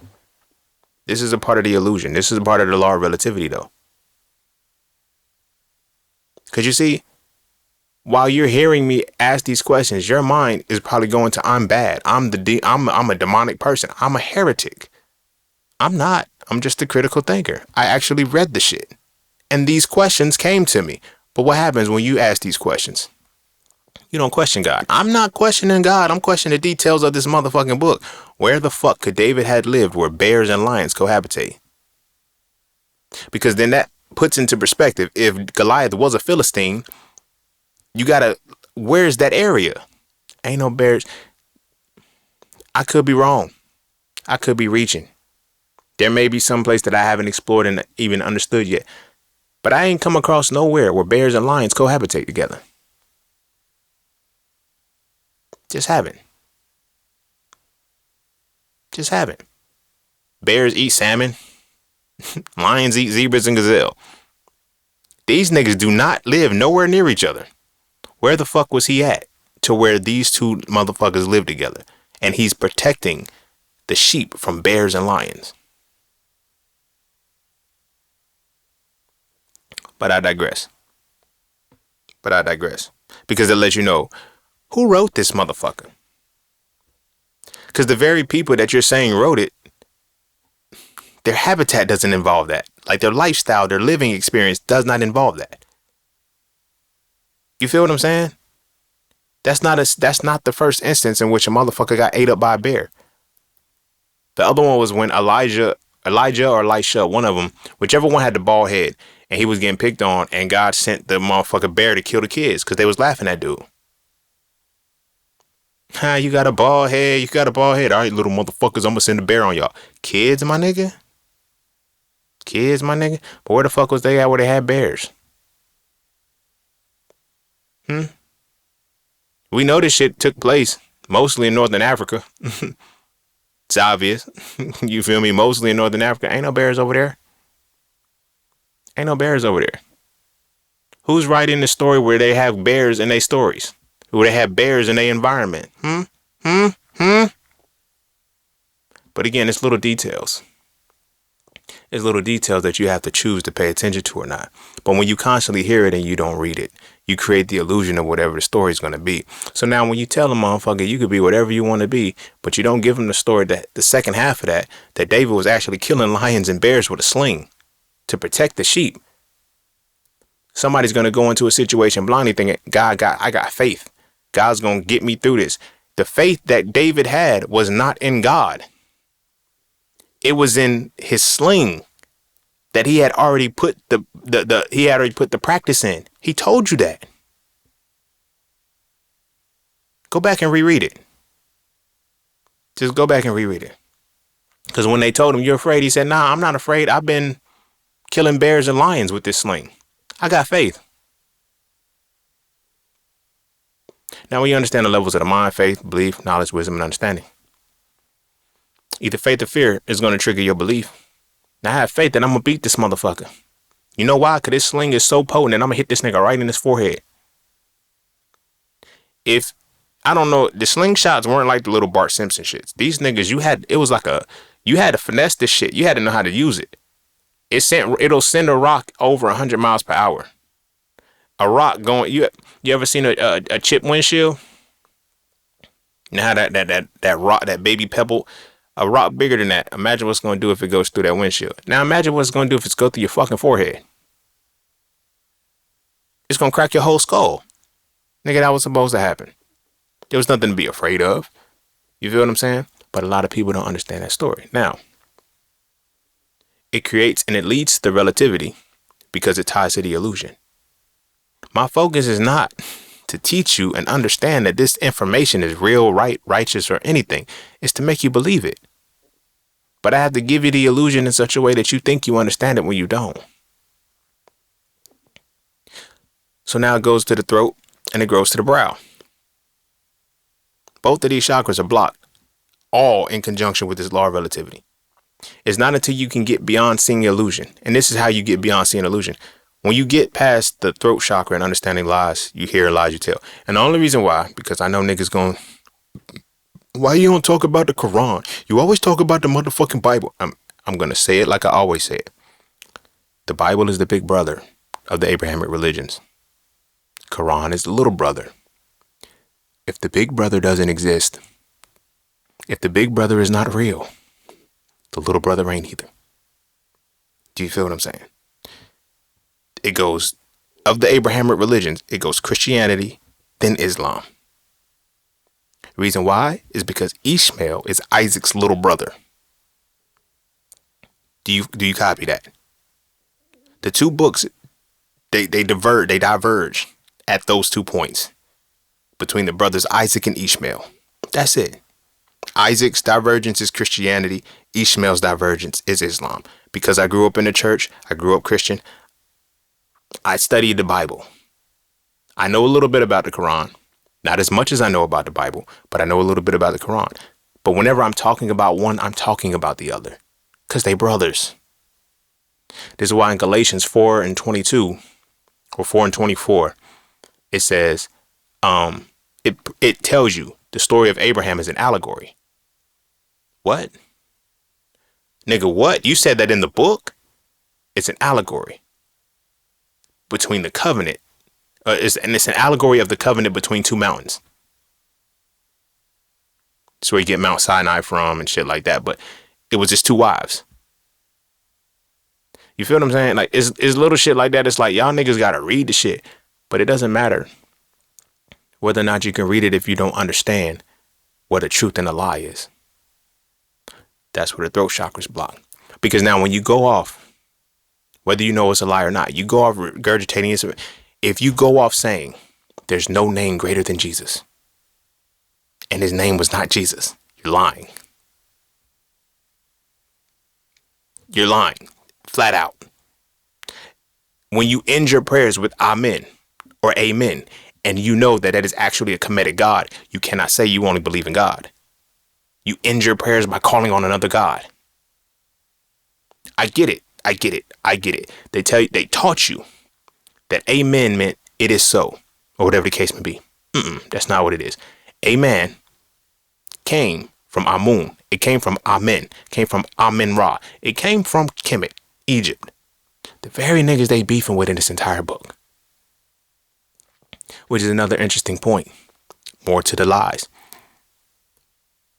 It's relative. Because when they tell you, Moses went down to Pharaoh and said, let my people go. You better let my motherfucking people go, nigga. But they never told you what the Pharaoh's name was. That's pertinent information. You know why? Because now it adds to the illusion. Because there's no relativity in that it is what it is. It adds to the illusion of the sight. Because the moment you know which Pharaoh it is, the history falls. And you realize, oh, this never happened in history. Another key point. Read every king in the Bible, or whatever important person. They said they were buried in the tombs of their forefathers. How come ain't nobody found these tombs? Like, when you look at the setting of the entire Bible, New Testament and Old Testament, this shit was a small radius from Israel to Egypt. From Israel to Egypt. That's it. And a little bit of Ethiopia, but from Israel to Egypt, Jerusalem. You know what? I'll extend it because they did land in Mount Ararat when the Noah's flood hit. So we're going to go from Mount Ararat in Europe, roughly about. Notice I said Mount Ararat in Europe. Europe is cold. There's bears over there. That's beside the fact. But there's a fact that I mentioned. So Mount Ararat, which is where Turkey is, and Egypt. That's the distance that this entire book takes place. You ain't find nobody. David, Saul, Elijah, Elisha, none of these prophets, nobody that was supposed to be buried in the tombs of their forefathers were found and have been found. Why? Why? We pick up sarcophagi every fucking week. They got these shits on display, my nigga. You ain't find none of the people that would validate the very thing that you're telling us is real. Because it caters to the illusion. So delusional with the illusion that I literally heard motherfuckers say the reason why they can't find them is because the Most High is hiding them so people can't see them. Lies you hear and lies you tell, whether you know it's a lie. But this is relative. This is the law of relativity at play. You think it's the truth. This is why I tell people, when it comes to what you think is a truth and a lie, there's always something that can be used to invalidate what you're saying. I'm not trying to toot my horn or no shit like that, but this is why I study both sides of a thing. Because when people argue with me and shit, they think they're arguing from only their stance, and I'm only arguing from my stance. No, I'm arguing from both of our stance because I don't speak until I know the truth. And the truth only exists when opposing sides tell the same story. You feel what I'm saying? For example, here's another point. When people say people want to look at African spirituality and show these people are polytheistic, nigga, you are too. If you follow Abrahamic religion, you're polytheistic just the same. No, I'm not only believing the one true living God, and the one true living God literally says, "Let us create man in our image and likeness." Why this nigga need a plurality if he was omnipotent? It's not a shot. It's not a shot. I'm not trying to shoot shade at y'all for what y'all believe in. But that's y'all truth until y'all know what makes it a lie.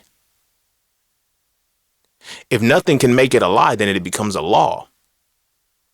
And there's only 12 laws, my nigga. Nothing, anything that can be made untrue is not a lie. It's not a truth. It becomes a law. But when it can't be made, you have to take it for what it is. You literally have to take it for what it is. So if you're saying I serve the one singular, the one true living God, but that very God said, "Let us create man in our image and likeness," which God are you serving? You're serving the jealous, wrathful, and vengeful God that said, "There shall be no other gods before me." Some people read that, and because this is what I talk about, it being written at an allegorical level, and the reading comprehension level is far beyond 6th, 7th grade. Yeah, you can see these words, but can you understand the context and the development of what was written? Because to go from "let us create man in our image and likeness" say "there is no other God greater than me," that means whoever you was in, your beef started with whoever they think it was the gods of that the Egyptians were serving or whatever the case may be. That wasn't it. Because even his power superseded in the book, it superseded the power of the Egyptian gods because he went in and hardened Pharaoh's heart. Every time Pharaoh said, "Get these motherfuckers off my land," God went and hardened his heart to pull him back. Why? Because he had to prove a point. He said, "There shall be no other God before me. I want y'all to know that I'm the greatest God." Nigga, we was already letting them go.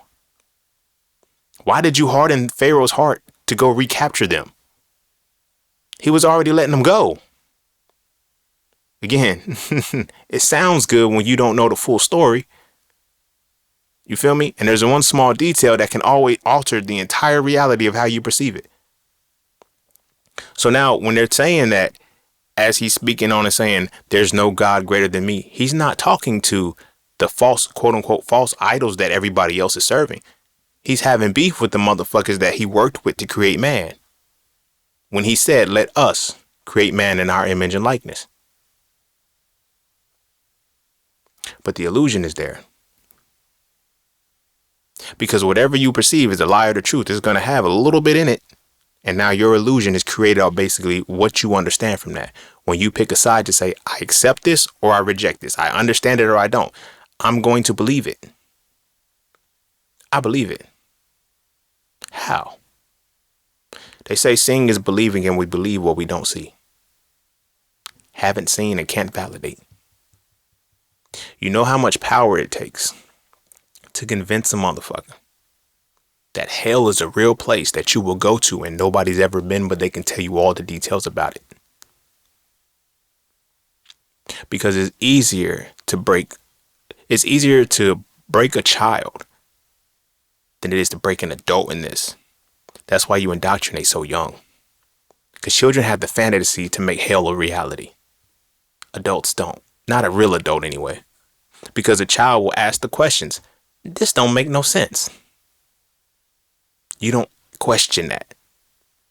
I don't know if you understand how the mind works, but I have to figure this out. And this doesn't make sense, but it's relativity. Because now, if seeing is believing and I believe in what I don't see, anything can be an illusion to me. I now no longer am able to separate fantasy from reality. So I have to rely on anything that appears to be good. Notice I said appears to be good. And I'm using appear in the context of seeing. Seeing is believing. So it has to appear to be good, to validate the illusion. We wonder why we so easily manipulated. We wonder why people are master manipulators.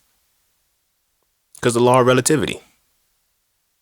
The law of relativity being at play allows the forces that be to make us pick a duality instead of being able to detach and see it is what it is. So I don't have to tell you the truth. I have to tell you what you want to hear. Who sets the tone for this? Women. I'm not blaming y'all for this shit, but y'all is a direct correlation. Y'all are the most religious. Y'all don't like to hear what is. Y'all like to hear how it's said. And we doing all of this shit for y'all. All of the shit that we do is for y'all. In some way, shape, or form. You dig what I'm saying? But it becomes relative. It becomes relative because any truth can become a lie in a matter of moments. Any lie can become a truth. This is why when I be telling people, like sinners, for example, sinners told you a truth right there in your face, and you still called it a lie. Motherfuckers still called this shit a lie.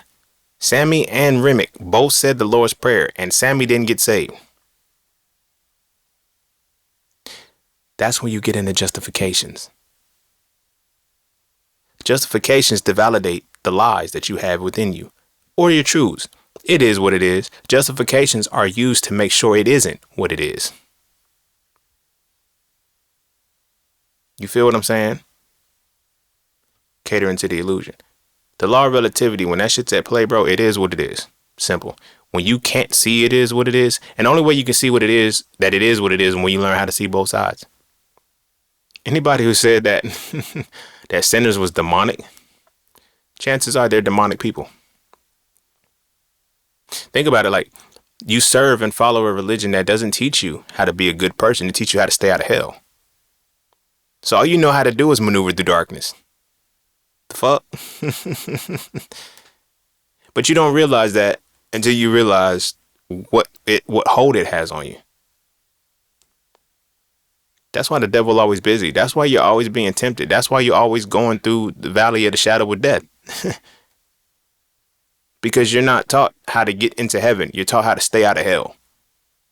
And by proxy, you perceive that because I stay out of hell, I'm supposed to go in heaven. You go to purgatory. I mean, yeah, you dodged hell, my nigga, but you wasn't doing nothing good to get to heaven. The fuck? You cuss homeless people out. You feel me? You beat children. Even in the Bible, Jesus tells, he says, that which you've done to the homeless man and the child, you've done to me. Spinning it all the way back. Don't stir a child up to anger because they're going to dishonor you. But we're going to put it on the child as if you have a bigger responsibility than me. You're the adult. Even the nigga Jesus said that shit. But you choose to believe what you want to believe to justify how you want to justify it. And you use the book to do so. Because now, when you're in that space of relativity, you use the justifications to make sure your polarity of the relativity is alive. This is why we're a nation under God. This is why we're a nation under God. We're a nation under the Christian reality because of this very reason. Because it manipulates the law of the universe. It actually manipulates more laws than that, but it manipulates the law of relativity. Because what is good and what is bad? Anything that won't get you in hell, if it'll get you sent to hell, it's bad. Like they tell you lying is bad. Lying ain't bad. Because how do you know it's a lie? You have to have the facts to know that it's a lie. Until you have the facts, you feel me? Now, if I'm telling a story that I was not there for, but I'm telling it as if it was am I lying? Even if the story has facts in it, even if the story that I'm telling you actually happened the way that I'm telling you, I was not there. Am I lying or telling the truth? It's relative. You know why it's relative? Because I'm telling a truth for something that I didn't experience. Therefore, I don't even know if I'm telling the truth, to be honest with you, but I'm telling a story or an experience that I've had. Case in point, I use one story and I'm gonna start trying to wrap this up. When I used to live in California, we went to this church, and in the church, right, My siblings, they always told this story. And I told this story the way they told the story because they told me the story and I thought it was real. Until my brother told me the truth one day. A lady came in and they said she had a demon. You feel me? They said, all the kids get to the back. Scared the fuck out of us. We all go to the back, lights off and shit. Boom, they started praying for this lady. She threw up and it turned into a ball and rolled out. I was so young. I never seen it. I promise you. Like, I never seen it, never looked at it. I trusted what my brother and sister were saying. My brother would say it rolled up into a ball and rolled out of the church. He eventually said that shit didn't really happen like that, bro. The lady just threw up. He said she might have been drunk or some shit. And while they were praying for her, she threw up.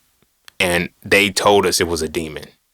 But then when you look at liquor and alcohol being spirits, it's not wrong. It's not a stretch. You feel me? It's not a stretch. I can see it. But the fact that I had been telling motherfuckers that shit. I would be in school. I'd be in college and shit. My sister called me, hey, remember when we was in church? And I'd be like, yeah, da, da, da. And I tell the story and they'd be like, yo. And I would listen to how it freaked people out. Because now who's going to go tell that story? Just because I said, yeah, this, who's going to go tell that story? It was this moment and understanding this law of relativity that I really started saying, if you heard it on the podcast, you heard me say, assume that I'm lying and go fact check me. But also check the antithesis as well. Don't believe shit. This is why I tell motherfuckers, I don't believe nothing no more. I don't believe nothing no more because of the law of relativity. And I know how the law of relativity is now being manipulated. It's all in how the story is getting told. Niggas, oh, they want to erase history. They want to talk about let them not talk about slavery. At some point, maybe if they do take the slavery part out of schools, we'll stop assuming we started off as slaves. Who knows? I'm just saying. But that's where the relativity comes in. Because now let's look at this level, right? When this law of relativity is at play, when I say I'm an African American, motherfuckers assume, oh, it's because you're an American from Africa. No, nigga. If anything is the case, I should be an American African. Because how do you go from the continent to the country? The fuck? That don't make no sense. But again, it's what you can hear. The lies you hear, lies you tell, whether you know it's a lie or not. It doesn't matter. But when you listen to the small tweaks, oh, they're African or Africoid. Because now, when I talk about slavery, it makes the Bible work. When I talk about the Bible, it makes slavery work. And it ties to the African, which now it says, I don't have to give these people back their land anymore. Because what they don't tell you about reparations, we want the 40 acres and a mule or whatever the case may be. In that doctrine, go read it. Just look up the doctrine of 40 acres and a mule. You'll see that these niggas said return the land back. Return 40 acres back. You can only return somebody's land back if it was theirs. The truth comes out when you understand that. You dig what I'm saying? The truth comes out when you understand that, because now when you say, why are African people from the continent saying we not from here because we don't know our history, they lost our culture? No, nigga, they made sure that we were going to lose our culture. But we got to make sure, we got to ask, why did they allow you to keep yours? This isn't a trauma comparison. What did y'all go through as compared to what we went through? That y'all got to keep y'all language. Y'all got to keep y'all customs. All y'all had to do was take the religion. We had to lose everything. We couldn't speak the same. We couldn't dress the same. We can't wear our hair the same. We couldn't eat the same. We couldn't do shit. It's different. But it's relative. It's relative. Because with that same exact, they can't fathom how we don't accept our culture. They think the shit the criminalistic shit that we do and the real nigga G shit, all that shit, they think that's our culture. They think that's the culture we chose. They think that's been our culture this whole time. Oh, you forgot, y'all don't know y'all culture. No, this is the culture that we had to adopt to survive in this motherfucker. We're prisoners of war. Y'all weren't prisoners of war. Y'all were colonized. There's a difference. We went to war and lost. Y'all were colonized. But it's relative. But it's still relative. This is the law of relativity at play. And as long as the law of relativity is going to play at all times, now you have to mask it. I'm going to say this and I'm going to start trying to wrap it up. And this is how you mask it with history. This is how you mask it with knowledge. This is how you mask it with what you want people to know. I'm not going to teach you the truth. I'm not going to teach you the lies either. I'm just going to give you some information that I want you to have to create an illusion. Because now when you get to that point of relativity, you can see between these two chakras. This is what I was going with the crown chakra. When you're able to separate from the crown, because you have to get through the first two, which is illusion and lies you hear and lies you tell, whatever the case may be. But when you finally get to that crown chakra, that's where it is what it is. And you're able to connect to things and dissociate from things and not look at it from that perspective. As I have to be attached to this because this is good. Because now where does the what is it, duplicity? Where does that come in when the pastor is molesting the child? A good person doing a bad thing. But his authority supersedes his action. We let it go. Sweep it under the rug. However, when the child tells on the perpetrator, the child is the bad one in that situation and not the perpetrator. How? How? Because the law of relativity is already at play to where you now have been masked under the law of relativity to assume that the child is lying and the adult is already telling the truth. Shit crazy. Shit crazy, but it's real. It's real as fuck. And the law of relativity is what makes sure all of this is supposed to happen, but it doesn't. Because we make all of these justifications, we tie into all of these different types of lifestyles and environments that make us overlook that it is what it is and see a thing for what it is. We justify it. Women get cheated on and she stays. Why does she stay? She's justifying why this happened to make it not what it really is. Because you now have to, with the law of relativity at play, coming off the law of compensation, you now have to put these two things together. If this is the outcome, and with the law of cause and effect, but all the laws, but let's go from cause and effect to compensation to relativity. Because now when I know the relativity says it is what it is, what is what it is? The effect. The effect is what it is. Now we see, okay, this was a good effect, this was a bad effect, this was beneficial, this was detrimental. What was the cause of this effect?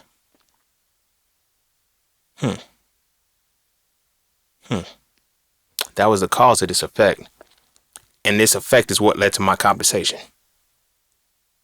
So now the law of relativity now allows me to reanalyze the situation and say, if that's what it is, then I got to change it.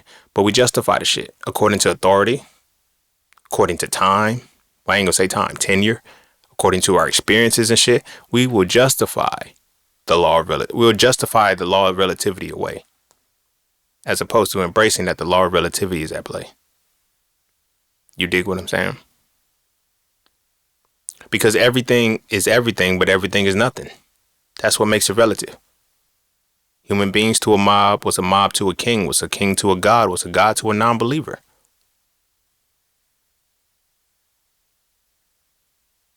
It is what it is.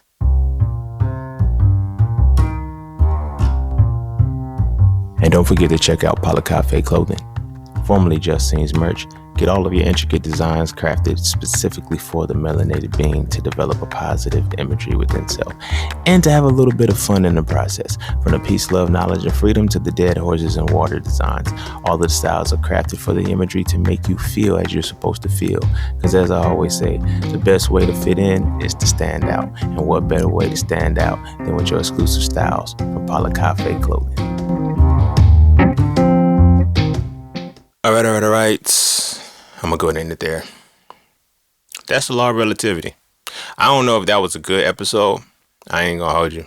Like, that's just what came out in regards to that. But the law of relativity, man, this law is this is what I was meaning when I get to the finite and you start getting to the 360 shit. Because next, when you get to the law of relativity, it's like, that's it. It just is what it is. It's like a higher level of divine oneness. It is what it is. It ain't good. It ain't bad. It ain't ugly. It's the moment. It's the experience. It is what it is. You really learn accountability and responsibility for real at these levels. Because just going from cause and effect to compensation to law of relativity, now it's like, did I get paid enough? You start to change your reality. Because you go to work and then you ask yourself, you'll do something and you say, yo, did I get paid enough for this? Did you do enough work to get that payment? Like, it's always going to be that duality of questioning. That's when you know you're able to walk into the law. That's when you know that the law of relativity is truly at play for you. When you, as opposed to getting paid, it's like, yo, my check got short. Okay. Didn't you call out? Nah, that's beside the fact, motherfucker. You feel what I'm saying? Like, it's little shit like that. That's how the relativity plays out. It's going to always show you that when you try not to see the thing for what it is, there's always going to be something that can sway your decision on how you see it. My sisters, this is why y'all got to stop listening to motherfucking single women about relationships. The fuck? That's why y'all stay single. Because what the law of relativity is at play. This whole black men and women wars, it's in heavy rotation. But it's working with the law of relativity. They're generalizing everything off of a relative term. Everybody get up here and say, this is a red flag. Like, you can't have a universal red flag because of this law of relativity. One man's trash is another man's treasure. One man's red flag is another man's green flag. Depending on perception. Case in point, when I talk to people about the body counts and shit, I'm like, the body count never bothered me. Dude, you don't care if she had a lot of body, nigga. She got experience, perspective. Your perception is stuck. I have a perspective on multiple different ways. Now, it's not just like I'm fucking her, and I'm fucking her in the perspective of her out here fucking anything else. No, this is the point of relativity. According to your relativity and how you perceive her and you perceive this particular woman, you think that anybody with a body count is hoeing. You have equated sexually active women to hoes. I haven't, and I don't. You feel what I'm saying? Because it's relative. Has she ever, you ever had an abortion? No, I ain't had an abortion. You ever needed Plan Bs or anything like that? No. You ever been burnt, had a disease or anything like that? No. Oh, so you were safe. Yeah, use condoms, use protection every time. Oh, you were responsible with your body. Okay, that's different. As opposed to the chicks that keep the Plan Bs in the trunk. They got the STD medicine all in their cabinet. Just keep it there, just in case it happens again. Like, nigga, that's a different body count. But it's relative. But when you generalize a relativity, you'll never see, you get into arguments like this on social media where it's, all of these niggas is like this. All of these bitches is like this. No, nigga, you are now being pulled into the same pool of motherfuckers. That's it. And there's no individuality. And when there's no individuality, there's no relativity. When people, I hate the term neurodivergent. I ain't gonna hold you. They make it seem like neurodivergent is not normal. No, nigga, neurotypical people are the problem. Nobody's supposed to be typical. Neurotypical means a different mind. Neurodivergent means a different mind. Everybody's mind should be different. Why are you going to put a stigma on the fact that I'm neurodivergent and make it seem like, yo, you're different because you're neurodivergent? Now everybody want to be diagnosed. Oh, I'm neurodivergent. No, you're not. You're a human. You're a fucking human who's operating the way they're supposed to operate. The fuck? The same people that are neurodivergent now as adults were called weird when they were kids. Why? Because they were different. Because they were themselves. Most motherfuckers ain't themselves. Neurotypical people are not themselves. But they make it seem like neurodivergence is a disease. It's not. In fact, it's a cure. Dumbass. Everybody's supposed to be neurodivergent. Shh, don't tell nobody though. But it's relative. But now when I put the relativity to it, it's like, you don't think like everybody else. Nigga, I'm not supposed to. No two human beings are designed to think alike. I don't get how we don't get that part. We can look at identical twins and say they're still different personalities, but we think an entire population is supposed to be the fucking same. You see how they honor the law of relativity while making sure it's manipulated in their favor. Yeah, we know the law of relativity plays in, but we're going to make sure you have the ultimatums to side with what we want you to side with. Nobody wants to be neurodivergent. Everybody wants to be neurotypical. But then everybody gets mad when they're not in the competitions. Shit hit different, bruh. But this is the law of relativity. When you learn how to navigate this law, you learn how to start seeing things as it is what it is. This shit opens up so much for you because now you can change your vibrations better. Now you can change your correspondence. Now you can change your attractions and repulsions. Now you can actually move into cause and effect correctly. You can move into compensation. And then when you start getting compensated for the shit, now you can say it is what it is. This is why shit don't go over your head when you get certain shit. Like, you think you're worth a certain thing and you're not. Or you think that you're not worth a certain thing and you are. What does that do? Makes every experience relative based off that. Now, if your worth is one thing, but you're not even operating in that, and now you're mad that you're not getting compensated for what you're supposed to get compensated for, you are, and it's relative. This is the exact compensation you were supposed to get for this. How you gonna get mad? You feel me? Because now you have, like I said, you got to look at the chakras with that one, the throat chakra and the brow chakra specifically. You've already been manipulated to understand you've already been manipulated to move according to a certain relativity.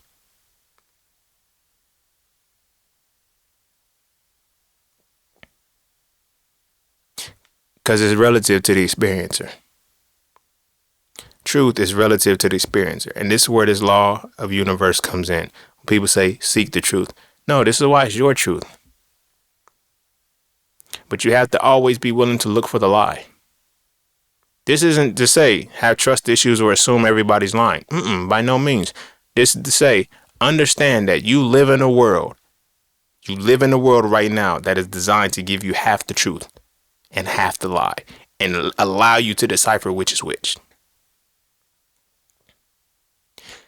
Now, because of trust and authority, you trust this half truth and half lie, and you run with it.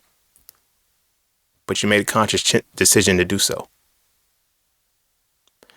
This is why it's always relative, and there's one bit of truth that can make everything a lie, and there's one lie that can make anything the truth. Simple.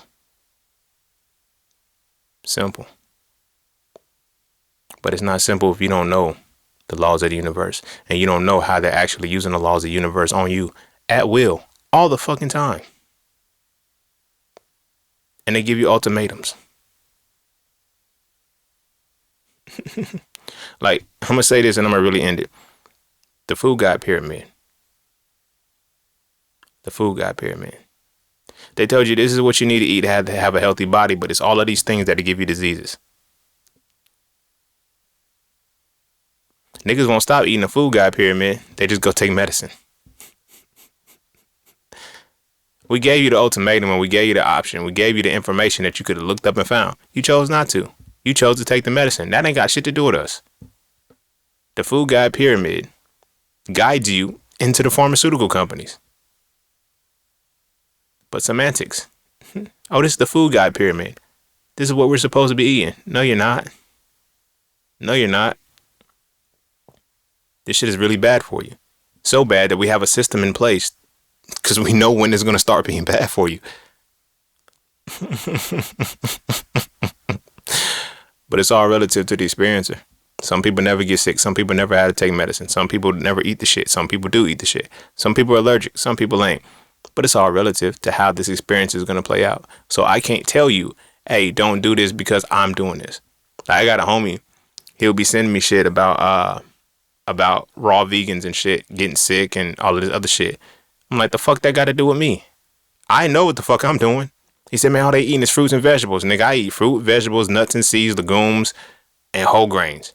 And I take sea moss, and I have my own mix of what I call neferbaka, which is my herbal concoction of all the nutrients, vitamins, and minerals that I need to put in my body. And I take that with my oils, which is a mix of hemp seed, grapeseed oil, and pumpkin seed oil.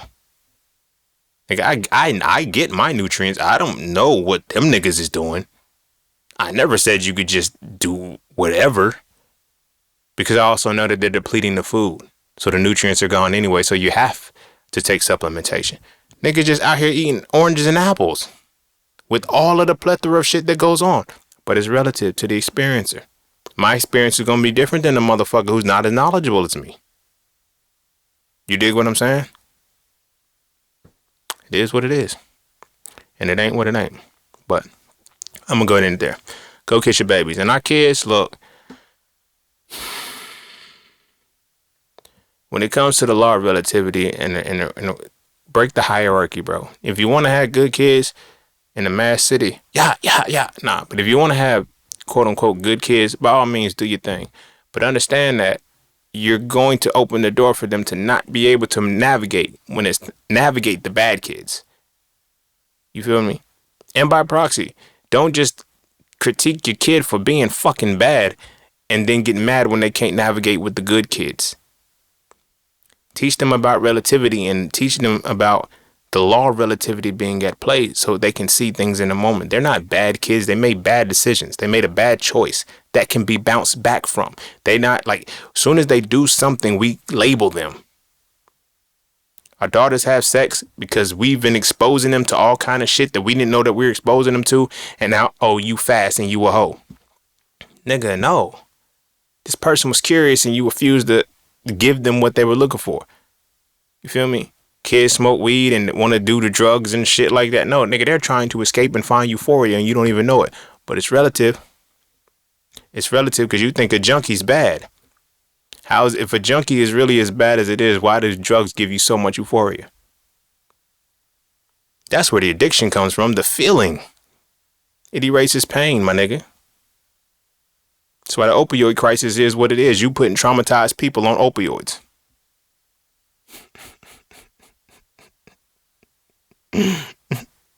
Because y'all don't know the law of relativity enough to see something as it is what it is in order to walk both dynamics of a thing.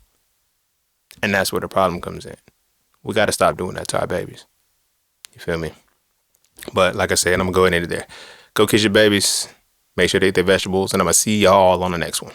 Peace, love, knowledge, and freedom. I'm out.